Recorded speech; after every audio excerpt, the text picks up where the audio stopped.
Hi, welcome back to another video. Now, I often talk about biases and trying to look at things from both ways. So in this video, I'm going to get taken to the flame because actually this game, Advanced Dungeons and Dragons, first edition, I rated as my favourite version of Dungeons and Dragons. In my tier rating in a previous video, I put it at the top. This is despite me actually probably more enjoying playing second edition if I were going to play between first and second, because I find it better laid out. And it is, I think, better laid out. However, I just, for the sake of balance, as I often harp on about, I say OSR is much more simpler. You just roll some dice, you can make up what you want as you go along. All that. And I tell people, like, compared to all the codified rules of Pathfinder and the less codified but still rules where you have to make dice rolls for everything with D&D 5th edition. Well, let's take a look in no particular order at the Dungeon Master's Guide. If you go through, can I just say, first edition Dungeon Master's Guide, people hold it in high praise for the advice, and it does have some good advice in it, but it is so jumbled. It goes on about bell curves and the distribution of bell curves if you roll 3d6, for example, and things like that. But then it just goes on to you're on the 12th page and the 13th page, and suddenly you've got chances of contracting disease percentile chances there. I mean, you've gone from bell curves to how you might contract a disease or a parasitic infection, and then giving you percentile chances to add or minus to it. Costs of unnatural aging.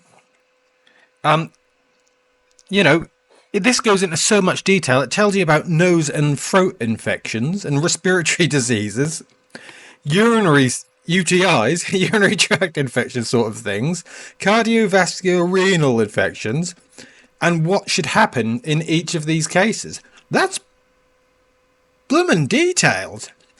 That's more than you'll get in Pathfinder, and that's more than you'll get in 5th edition.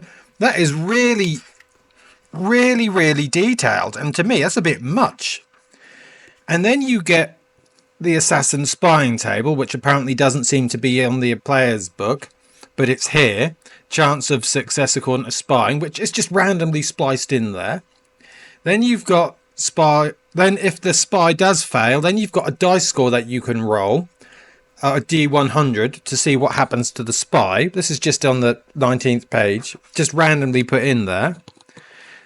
Then it talks about assassinations and use of poison, and then it gives you multiple different types of poisons, and we can go on for this. So this book, and the way it is laid out, to me, I'll say it as I feel it at the time, it's terrible. It's absolutely terribly laid out. Like, I don't think you could objectively argue that this book's layout isn't haphazard and spliced together like what he thought to put in there at the time. Because it is. And then it's just not well set out at all. And it actually goes into stupid minute detail about things. And I try to sell, I know AD&D isn't OSR. OSR is a revival of the rules set. And this game has been much better laid out if you buy Osric, which I have as well. But if you were to go from the start of the game, well, this isn't the start of the game, but early AD&D, I've said this before, my mother bought me Advanced Dungeons and Dragons 2nd Edition Player's Handbook in the late 80s, early 90s from a yard sale, car boot sale. Brought that home, I read it. I was easily able to understand it. If I go to the Player's Handbook, a bit more easy to understand, I must admit, but and I could understand it. If my mum had brought home these two books, I wouldn't have had a bloody clue how to run Advanced. Well, I'd have had a clue, but I don't know if I would have. I can't even read this book very well without sort of my mind going into a bit of a fuzz, if I'm honest with you. I need to read Osric more than this. There's no way I could have assimilated this very well. I have the book because of the history. And I have the book because I do like to just read it and look at Gary Gygax's thoughts. But there is just so much. I don't know if bloat's the right word. Just it's to me, like there's saving throws on page 80 here for bone, ivory, glass, leather, liquid, metal, high. Those are the type of things that when I get Pathfinder, for example, every item has like a rating of how tough it is and how much damage it can take. And I think to myself, I don't want to do that. I can't be bothered. Well, it's out here in Advanced Dungeons and Dragons. And Gary did like you to play it the way he wanted you to play it. I mean, there was also, you can make the rules what you want. But this book, to me, is just, it's just so hard. And then we talk about the rules being very, you make up what you want. Well, what he says, there'll be times when the rules on page 110, there'll be times when the rules do not cover a specific action that a player will attempt. This is very true, especially in older AD&D. Such situations, instead of being forced to make a decision, basically what it says is you put a percentile chance on it and then you just make it up at the time. That could feel really weird to my players if I were to just say, yeah, okay, so you want as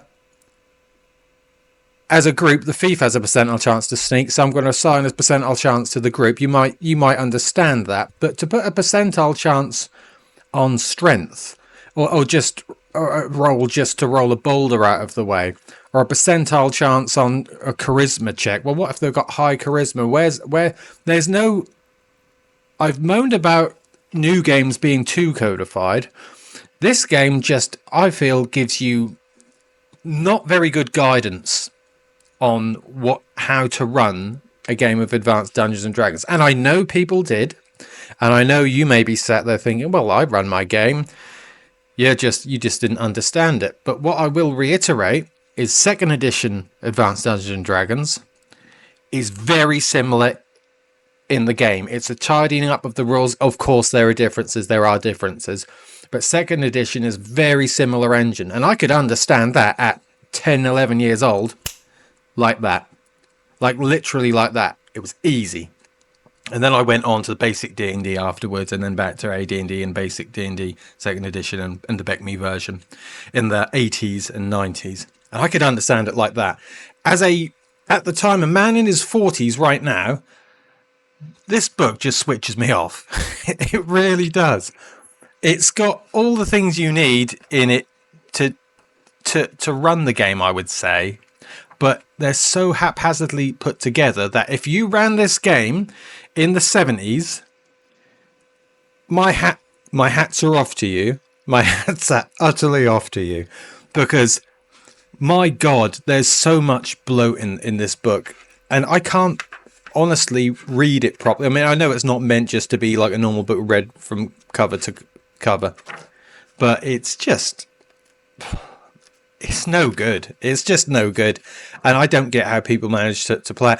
I get how people manage to, I get how people manage to understand white box type of D&D. But I suppose with the benefit of hindsight, I've played games like Sword and Wizardry and the White Box Fantastic Medieval Adventure game, which actually sets it out much more simply. But to me, the guidance like that you might get in Blueholme, for example, much easier. And I see why maybe that was used as a start-off point for people to get into AD&D, because Blueholme was, I think it was level 1 to 3, as I said in the previous video, and it was used as a start point to get people in AD&D. This game, wow, it's hard to fathom, which is why I'd run Osric instead, which is the same engine, but God, it's so much betterly put out. So the point of this video is to say, I often say about how simple OSR is, and I know AD&D isn't OSR, though it is of the flavour, but it's where OSR is obviously heavily influenced. Osric, one of the first OSR games, is AD&D cleaned up. And I say about how intuitive it is and easy and lax in rules and you can do anything you want. Well, this book has got rules coming out of its ears for lots of different things, but it doesn't seem to have rules for just simple things like, well, okay, I want to do a strength check because I want to push open that door. Well, it does have push open doors, sorry. But or I want to flip over a gate or something like I want to jump over a gate. I want to persuade someone to do something. I want to recall knowledge about an ancient history or something like that. I want to think about religion. It says, well, put percentile chances. Maybe you can do that. But for other things, here is a myriad of rules about poisons. And here's a description of bell curves. And if you roll 3 dice 6, that you're more likely to get, 8, 9, 10, and stuff. To me, it's just stuff you don't need, and not a lot, and less of what you do need. And I am ready for people to flame the ever-loving you-know-what out of me for saying that. But I think it'd be hard to disagree that Osric is a far better option for people who want to play Advanced Dungeons and Dragons. Far, far, far, far better. And as I said, so I often talk about how easy OSR games are, and they are because they've been revised. But if we go back to the core of it, they're not. When you look at this, I'd rather run Pathfinder any day of the week, 2nd edition or 1st edition, than try to run a game off this. I couldn't do it. I just couldn't do it.